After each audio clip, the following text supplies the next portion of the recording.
목사님들이 모였는데 썰배를 했습니다. 목사님들 수고 참 많으신데 여러분 사역하는 중에서 가장 낙심됐던 순간이 있다면 언제십니까? 물었더니 많은 답 중에 가장 첫 번째, 가장 많은 답의 내용이 이거였습니다. 성도님들이 변하지 않을 때 정말 낙심이 되고 때로는 목회 자체에 회의가 온다 하는 답이었어요. 우리가 목사님들이 얼마나 수고 많이 하십니까? 주일마다 수요 예배, 금요 예배, 새벽 기도, 특별 새벽 기도, 부흥회마다 또 성경 말씀 공부, 세미나, 컨퍼런스 많은 사역을 하는데 변한 줄 알았는데 알고 보니까 뚜껑을 열어놓고 보니까 옛날 모습 그대로 있는 성도님들의 모습을 볼 때마다 내가 지금 사역을 제대로 하고 있는가 하는 낙심이 물밀처럼 밀려들어오는 그러한 어려움이 있다 하는 고백이었어요. 여러분, 변화된다는 것이 쉽지 않은 것 우리가 다 잘 알고 있습니다. 제가 아는 한 친구 목사님이 그러시더라고요. 그분이 개척하셔서 주님이 그분을 통해서 개척하신 거죠. 교회가 잘 성장했는데 장로님들을 처음 세울 때에 처음 세우시는 장로님들이니까 얼마나 참 중요합니까? 그래서 1년을 장로님들을 훈련을 했다는 거예요. 말씀 훈련은 기본이고 자신의 비전을 나누고 섬김의 도에 대해서 가르치고 겸손에 대해서 말씀하고 그래서 장로님을 세웠는데 딱 2년 만에 교회를 떠났습니다. 떠난 이유도 자기 부인이 권사가 되지 않았다는 이유로 떠났는데 그냥 떠나셨습니다. 한바탕 자그마한 교회 흔들어 놓고 떠나셔가지고 그 목사님이 오셔서 저한테 그러시더라고요. 목사님, 훈련해도 안 됩니다. 변한다는 게 정말 쉽지 않습니다. 여러분께 묻고 싶습니다. 사람이 변할 수 있습니까?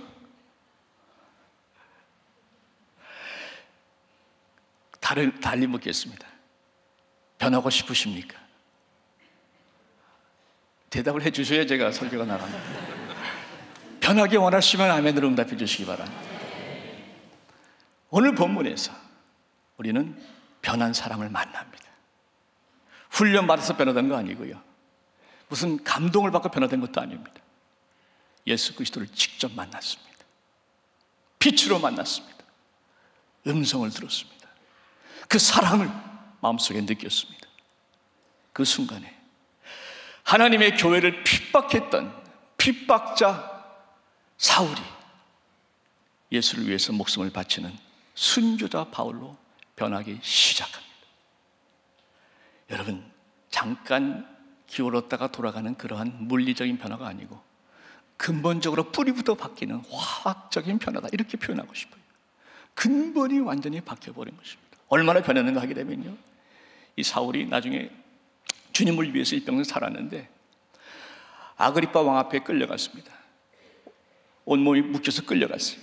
근데 사울이 왕 앞에서 자기를 단칼에 죽일 수 있는 왕 앞에서 이렇게 선포합니다. 왕이시여, 내가 이 손이 묶인 것 외에는 당신이 나같이 되었으면 좋겠나이다. 왕 당신보다 내가 더 낫다는 겁니다. 내가 지금 더 행복하다는 거예요. 나처럼 됐으면 좋겠다는 거예요. 얼마나 당당합니까? 감옥 속에서 발이 묶인 상태로 그 추운 겨울에 떨었지만 빌립보서에 뭐라고 되어 있습니까? 기뻐하라. 나처럼 기뻐하라. 주 안에서 나와 함께 기뻐하라. 얼마나 행복한 삶입니까? 마지막 인생의 순간에 그런 자신을 돌이켜보면 나는 달려갈 길을 다 마쳤고 싸울 싸움을 다 싸웠고 이제는 나를 위하여 의의 면류관이 예비되었다고 고백하면서 한 점의 후회 없이, 한 점의 미련 없이 하늘의 소망을 가지고 그는 눈을 감습니다. 복된 삶인 줄 믿습니다. 저도 그렇게 당당하게 살았으면 좋겠어요. 감옥 같은 환경 속에서도 항상 기쁘게 살았으면 좋겠어요. 하늘의 소망을 가지고 죽는 그 순간에 한 점의 후회가 없는 삶을 살았으면 좋겠어요. 그러기 위해서 저도 사울이 바울처럼 변한 것처럼 저도 변화되기를 원합니다. 여러분도 변화되기 원하시면 우리 아멘으로 응답해 주시기 바랍니다. 여러분, 우리 변화될 수 있어요. 변화될 수 있어요. 예수 만나면 변화될 수 있습니다. 막연한 예수가 아니고 1대1로 만나는 예수의 체험이 있으면, 사울의 체험이 있으면 우리도 바울로 변화될 수가 있다고 저는 믿습니다. 세 가지를 한번 찾아보겠습니다. 어떻게 하면 그것이 가능한가? 첫째를 보게 되니까, 첫째는 열정이 있는 사람을 하나님은 찾으셔서 변화시킨다는 것이에요. 열정이 있는 사람을 찾는다. 사울이 이 교회를 핍박했는데 그 열정이 대단합니다. 사실 저는 그랬어요. 아니, 지금 예수님 때문에 순교하는 그 충성된 종들도 많이 있는데 왜 그 순교하는 자들은 놔두시고 순교를 시키는, 핍박하는 사울이라는 사람을 택했는가? 저 같으면 거들떠 보지도 않겠는데, 그런 마음이 들었는데 왜 하나님께서 사울을 택하셨는가? 뭐니 해도 첫 번째 이유는 하나님의 은혜인 줄 믿습니다. 사울이 뭔가 특별한 것이 있어서가 아니에요.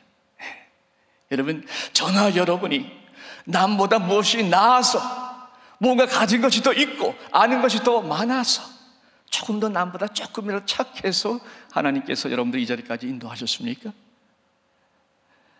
그렇게 확실하게 대답할 수 있는 분 손들라 하면 제가 드릴 필요가 없죠.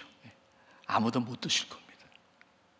오히려 내가 죄인 중에 죄인이기 때문에, 하나님 없이는 도저히 인간으로도 할 수 없는 사람인 걸 아시기 때문에, 하나님이 가장 필요한 사람인 걸 아시기 때문에 저와 여러분들을 택하신 줄 믿습니다. 아멘입니까? 나의 나된 것은 하나님의 은혜라고 바울이 그렇게 고백하지 않습니까? 여러분, 우리는 하나님의 은혜로 먹고 사는 사람이요, 하나님의 은혜로 이 자리까지 온 줄로 우리 믿으시면 아멘 하십시다. 근데 묵상하는 가운데 한 가지 제가 느낀 게 있어요. 이것이 혹시 하나님의 마음에 관심이 끌지 않으셨을까? 그게 뭔가 하면, 사울은 남다른 열심이 있었다는 것이에요. 여러분, 지금 사울이 기독교인들 핍박하는데, 사울의 입장에서, 유대교 골수파의 입장에서 한번 보면 그것이 사실 이해가 좀 됩니다. 물론 잘못된 열심이지만 순수한 열심이다, 이렇게 저는 생각을 해봐요. 왜냐하면 유대교인들이 자꾸 빠져나가서 기독교인들이 됩니다. 유대교인들은 위협을 느낄 수밖에 없는 거죠. 교리가 황당합니다. 예수 그리스도 나사렛, 가장 천한 동네에서 나온 예수라는 자가 있는데 그가 하나님의 아들이라는 거예요. 여러분, 그 당시 사람들은요, 하나님을 감히 이름도 부르지 못했습니다. 구약의 성경에 나온 하나님의 이름이 있습니다. 혹시 뭔지 아십니까? 하나님의 이름, 모세에게 가르쳐 주셨죠. 나는, 여러분 수준을 제가 아는데 말씀하셔도 돼요. 나는 스스로 있는 자 아니라 I am that I am, 그 뜻이 야훼입니다. 그런데 구약 성경에 보면 야훼라는 단어가 거의 안 나와요. 하나님 직접 말씀하시는 것 외에는 나오지가 않습니다.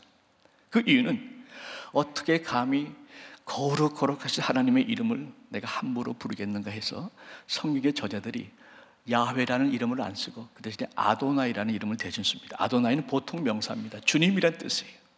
자, 하나님의 이름도 감히 직접 부르지 못하는 그러한 신앙 속에 있는 유대교인들한테 하나님의 아들이 나타났다. 그리고 기독교인들은 다 하나님을 아버지라고 부른다는 것이에요. 하나님을 아버지라고 부르는 것은 구약에서는 단 한 번도 나타나지 않습니다. 그러니 사울이 보기 이거는 이단 중에 이단이고요, 자기가 그렇게 경외하고 섬기는 하나님을 모독하는 신성 모독죄에 당연히 해당되는 거죠.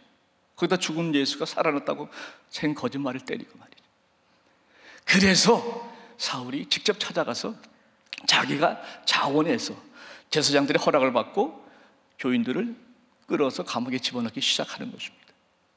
여러분, 지금 사울이 돈 받고 하는 거 아니에요. 다메섹이랑 무슨 예루살렘에서 120마일 떨어진 곳입니다. 걸어가면 일주일이 걸리는 거리입니다. 성경에 말 타고 갔다는 기록이 없습니다. 대부분 말 타고 간 줄로 아시더라고 다들. 그림이 그런가 봐요. 사울 걸어갔는지 말 타고 갔는지 기록에는 없습니다. 어쨌든 그 험한 길을 자기가 섬기는 하나님을 멸시하는 기독교인들, 이단의 세력들을 잡아서 하나님의 영광을 드러내고 내가 믿는 유대교의 진리를 지키겠다는 이 열심이 있었다는 것입니다. 이 열심을 하나님께서 방향만 바꾼 거예요. 예수를 대적하고 교회를 핍박하는 유대교를 지키려는 그 열심을 예수를 위한 열심으로 바꿨더니 놀라운 역사들이 일어났다는 사실입니다. 여러분, 하나님은 열심 있는 사람을 지금도 찾고 계십니다. 그리고 역시 누가 변하는가, 누가 체험하는가, 누가 달라지는가, 열심 있는 사람이 달라져요. 여러분, 여러분들에게도 주님의 열심이 있기를 주의 이름으로 축원드립니다. 여러분, 저희 교회에 권사님 한 분이 계세요. 동영상이 나올 것 같아서 제가 성함 밝히지 않겠습니다만 환갑이 가까운 분입니다. 몸이 굉장히 약하세요. 어렸을 때부터 폐가 안 좋아서 각혈도 많이 하신 분인데 이분이 당뇨가 심하십니다. 하루는 성경 공부를 같이 하는데 이분이 이렇게 눈을 이렇게 손수건으로 닦으시는데 눈에서 이 피가 묻어 나오더라고요. 이 당뇨가 있으면 안압이 높아지거든요. 그러니까 아마 실핏줄이 터진 모양이에요. 거기서 제가 피눈물 나는 고생한다는 게 이런 거구나 걸 처음 알았습니다. 실제로 피눈물을 제가 봤거든요. 그런데 이분이요, 저희 교회 새벽 기도가 5시 반인데 새벽 5시면 꼭 오세요. 이분 때문에 30분 문을 일찍 열 수밖에 없습니다. 하루도 빠짐없이 간절히 기도. 그분의 첫마디 기도는 주여 우리 교회를 축복해 주옵소서, 주의 종을 기억해 주옵소서. 항상 그 기도로 하루를 시작하는 분이에요. 그런데 이분이 작년인가요? 작년이죠. 니카라과에 우리 교회 선교를 갔는데 본인이 자원을 한 거예요. 근데 워낙 몸이 약하셔서 금방 쓰러질 것 같은 분인데 단기 선교를 가시겠다니까 제가 마음이 굉장히 걱정이 많이 되는 겁니다. 이분이 가셔서 과연 잘 건강하게 돌아올 수가 있겠는가? 혹시 가서 쓰러지시면 어떡해요? 그래서 제가 좀 말리고 싶은데 지금 성도가 선교를 가겠다는데 목사가 또 말리자니 그것도 이게 은혜가 안 되는 것 같고 또 보내자니 혹시 사고라도 나면 그 책임을 또 제가 또 져야 될 것 같고 그래서 고민하다가 그 옳게 되는 권사님한테 가서 좀 권면을 좀 해서 말리게 하려고 얘기를 좀 걸었습니다. 권사님, 우리 그 안 권사님이 몸이 안 좋으신데 그 단기 선교 니카라과에 갈 수 있을까요? 그랬더니 그 권사님이 대뜸 하시는 말씀이 목사님 선교지 갔다가 쓰러지면 순교지요? 순교면 얼마나 큰 영광입니까? 아무리 신우이라고. 두 분이 사이는 좋아요. 근데 그분의 실제 믿음의 고백이 그래요. 그야말로 그 올케 그 신우이들. 그래서 그렇죠. 권사님 한마디 말도 못하고 그냥 보내드렸습니다. 선교팀장한테 부탁했어요. 권사님 몸이 약하니까 잘 배려해서 무리하게 하지 말라고 그래요. 9데이인가 갔다 왔는데요, 더 얼굴이 환해져서 왔는 줄 믿으시기 바랍니다. 더 건강해서 왔어요. 팀장한테 물어봤더니 목사님 걱정할 거 하나도 없습니다. 제일 쌩쌩하더라고요. 식사도 제일 잘하고요, 한방 보조를 했는데 늦게까지 제일 열심히 하고 모든 대원들한테 큰 도전이 되고 은혜가 됐다고. 왜 목사님 그게 걱정하시냐고. 본인도 너무 좋아가지고 환해갖고 오셨어요. 근데 알고 보니 그분이 간증이 있는 것이, 그분 남편이 이전에 선교를 갔다가 그분이 허리가 안 좋았습니다. 아주 통증이 심했는데 선교지 가서 다른 분들 섬기면서 같이 기도를 하다가 그분 허리가 나버린 거예요. 그러니까 남편이 허리가 난 체험이 있으니까 본인도 선교에 대한 확신이 있는 겁니다. 그래서 죽으면 죽으리라 하고 그 열심을 가지고 갔는데 하나님께서 그 열심을 받으시고 그분을 그렇게 축복해 주셔서 지금도 여전히 쌩쌩하십니다. 지금도 건강하세요. 여러분, 하나님을 향한 열심은 결코 헛되지 않는 줄 믿습니다. 여러분, 우리 손 목사님 벌써 시간이 꽤 지났습니다만은 여러 가지 잊혀지지 않는 기억들이 있습니다. 그 중에 한 가지만 잠깐 말씀드리면, 아마 제가 행정을 하다 보니까 운전을 종종 하게 됐는데 그분이 옆자리에 타실 때마다 대부분 이제 대화도 하지만 이제 좀 주무시죠. 손 목사님 얼마나 바쁘십니까? 그 시간 꼭 고단하시니까 주무시는데 제가 한 가지 새로운 걸 발견한 것이, 여러분 대부분 피곤하실 적에 어떻게 주무십니까? 어떻게 조십니까? 차에서 대부분 이렇게 주시죠. 전혀 안 졸아보신 것처럼 쳐다보시죠. 대부분 이렇게 줄잖아요. 손목사 옆으로 가십니다. 이제 완전히 이렇게 갖다 쓰고, 조마조마해요. 이게 딱 가는데 벨트가 걸리니까 딱 벨트에 걸려가지고, 어떤 애는 벨트에 걸려서 그냥 이러고 갔어요. 그 벨트가 어깨에 걸렸으니 망정이고 목에 걸렸으면 큰일 나버렸어요. 제가 그 벨트를 풀어드리고 싶더라고요. 근데 그러면 그냥 퍼지실 것 같아요. 그때 그렇게 옆으로 정말 쓰러질 듯 쓰러질 듯 하시는 목사님 보면서 제 마음에 눈물이 있었습니다. 정말 자신의 모든 것을 다 쏟아붓는 이 열정이야말로 하나님의 사역에 꼭 필요한 거구나. 하나님께서 이 소 목사님의 은사도 많이 있으시지만 이 열정, 모든 걸 아낌없이 쏟아붓는 이 열정이 이 베델을 지키는구나. 여러분, 지금도 우리 베델의 구석구석에는 우리 목사님의 열정이 묻어있는 줄 믿습니다. 그 열정이 오늘날 이 자리까지 하나님께서 축복하신 모든 축복의 시작 아니겠습니까? 여러분, 하나님은 열정이 있는 사람을 찾으십니다. 그리고 그 열정이 있는 사람을 변화시키셔서, 그 열정이 있는 사람을 훈련시키셔서 열정 있는 사람을 귀하게 사용하십니다. 그리고 성경에 보니까 요한복음에 이런 말씀이 있어요. 사람이 나를 섬기면 내 아버지께서 그를 귀히 여기시리라. 사람이 하나님을 섬기면, 여러분들 열정을 가지고 하나님을 섬기면 하나님께 여러분들을 귀하게 여겨주신다는 것이에요.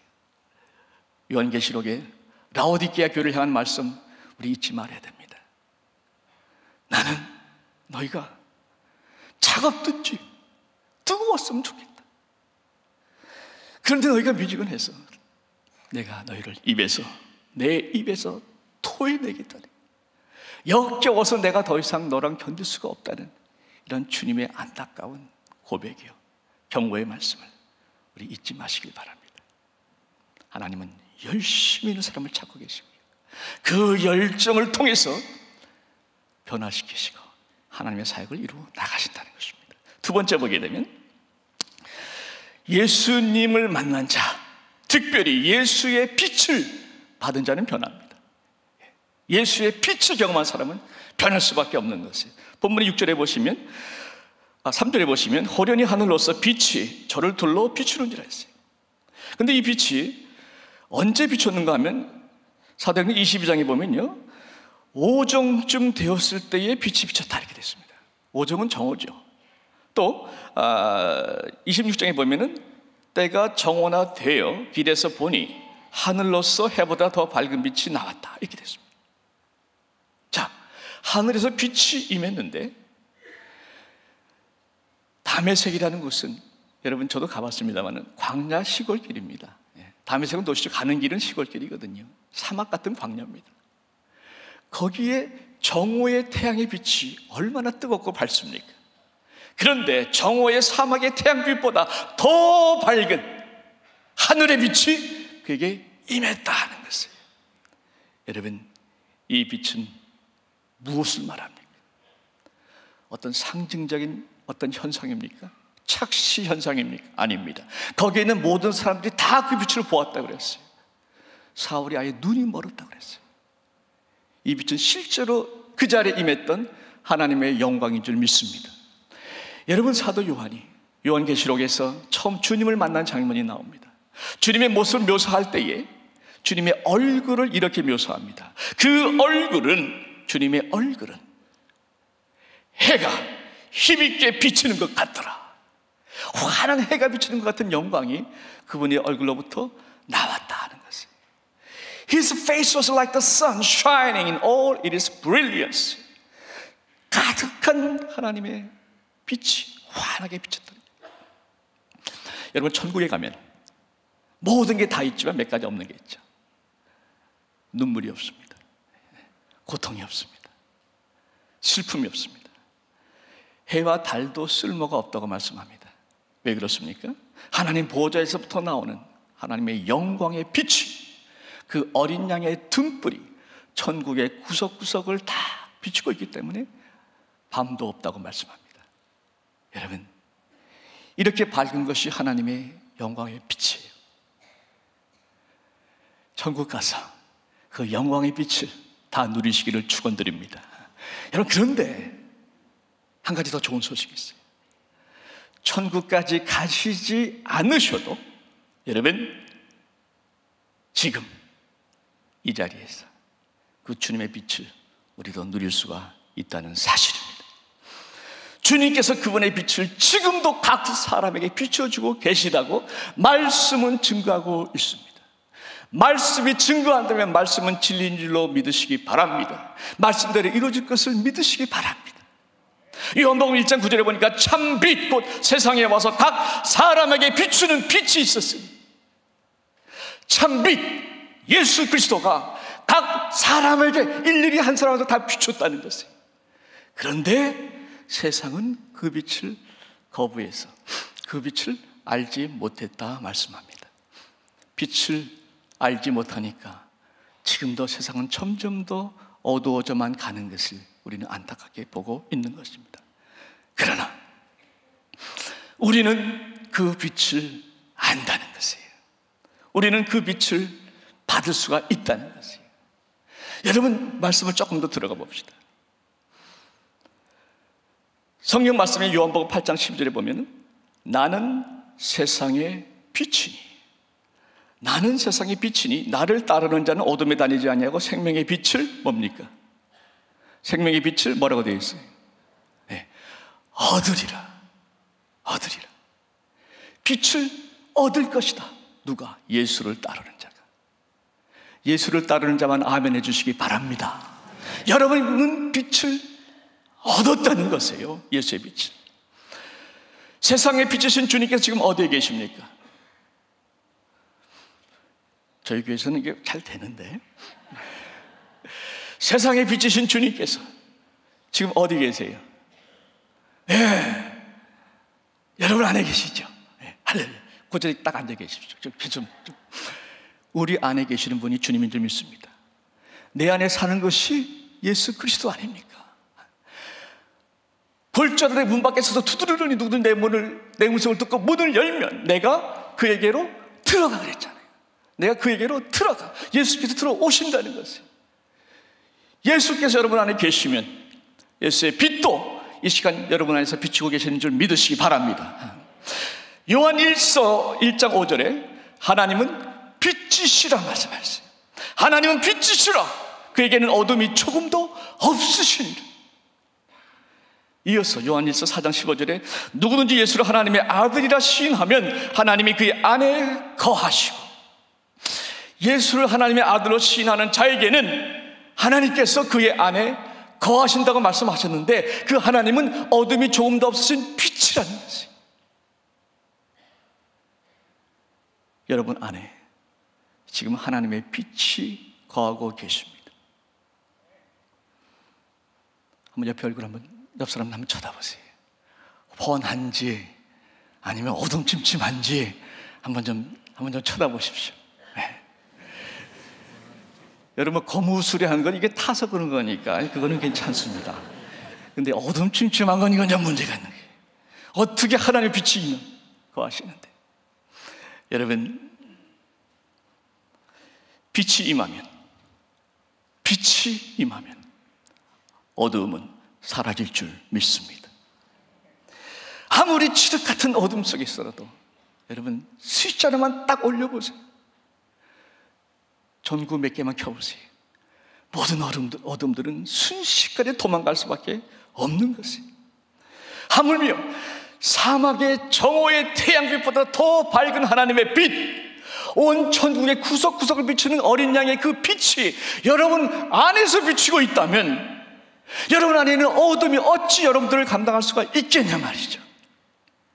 여러분, 하나님의 빛이 여러분의 심령을 비추는 순간에 여러분 안에 있는 모든 어둠은 다 물러갈 줄 믿으시기 바랍니다. 왜 이것을 알면서도 우리가 누리지 못하는가? 왜 하나님의 빛을 내 안에 품고 있는다고 고백을 하면서도 우리 얼굴은 거물 수밖에 없는가? 말씀 따로 나 따로이기 때문에 그렇습니다. 여러분, 저 개인적인 말씀을 잠깐 드리면, 저도 맨손으로 시작했습니다.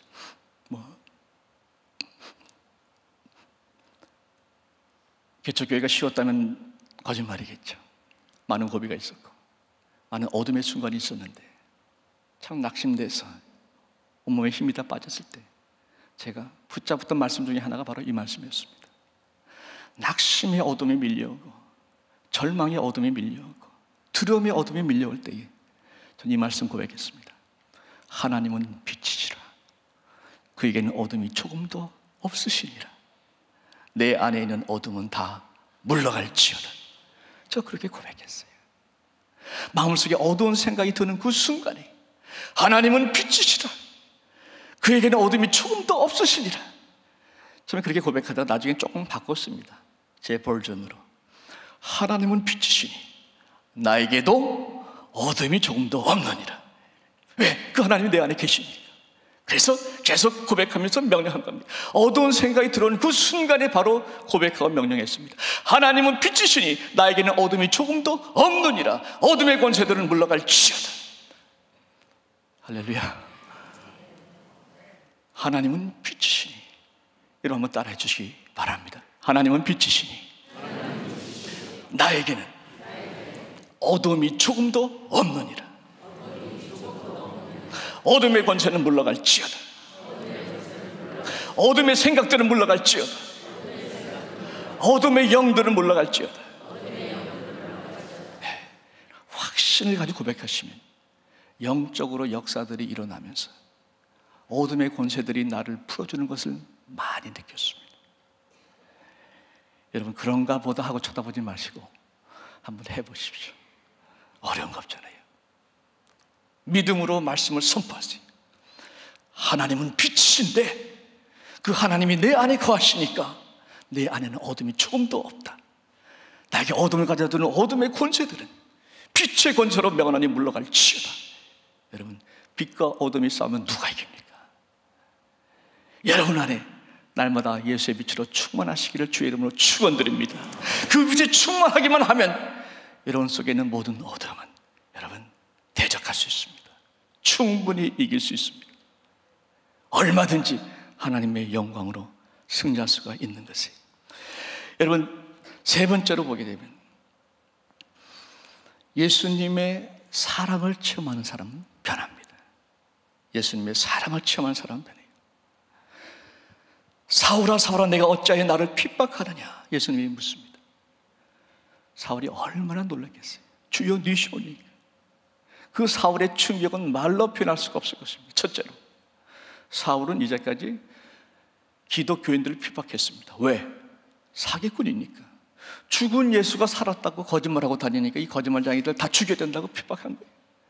그런데 죽은 줄 알았던 예수가 자기 이름을 부릅니다. 나는 내가 핍박하는 예수라. 그러니까 누가 사기꾼이?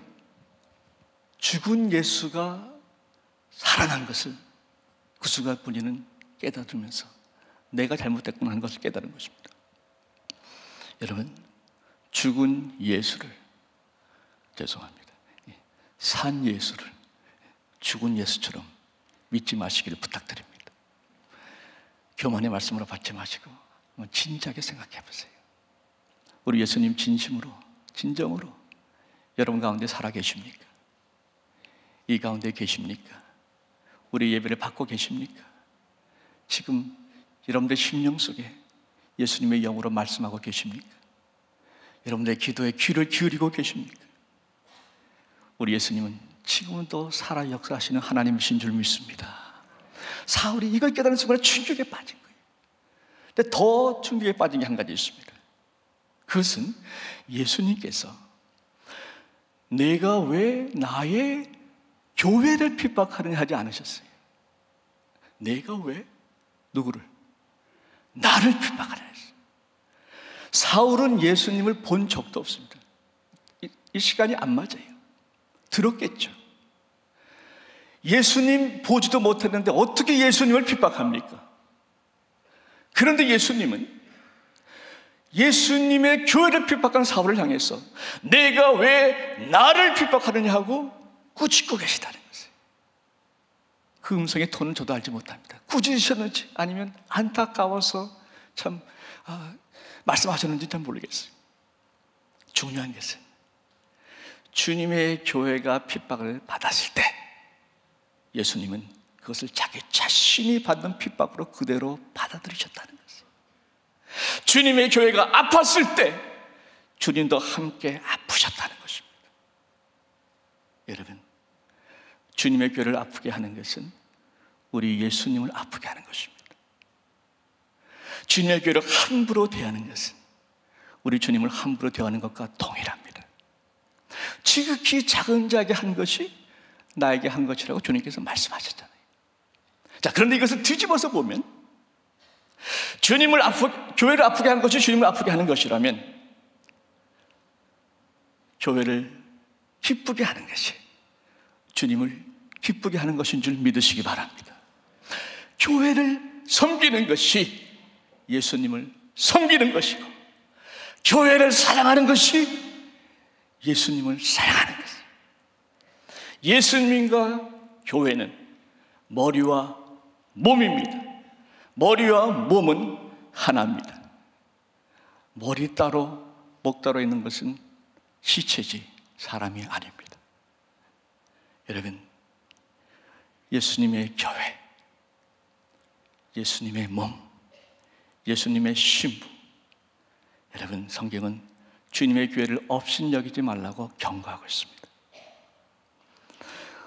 우리 사랑하는 성도님들, 정말 주님께서 여러분이 아파하실 때에 주님도 같이 아파하시는 것 믿으시기 바랍니다.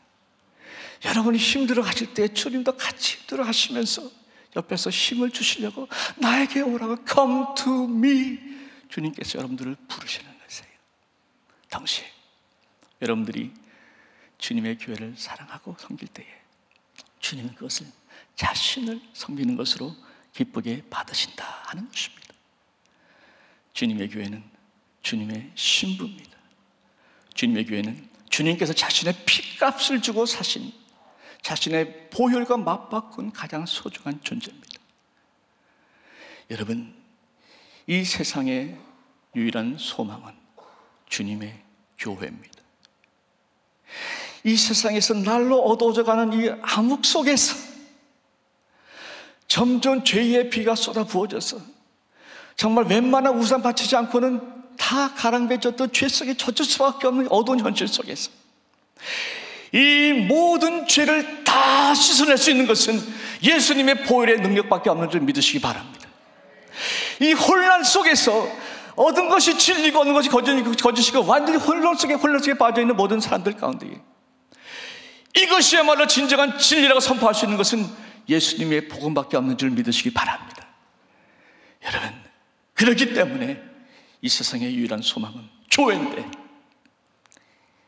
예수님께서 예수님의 복음과 예수님의 보혈의 권세를 교회를 통해서 세상에 선포하는 것이에요.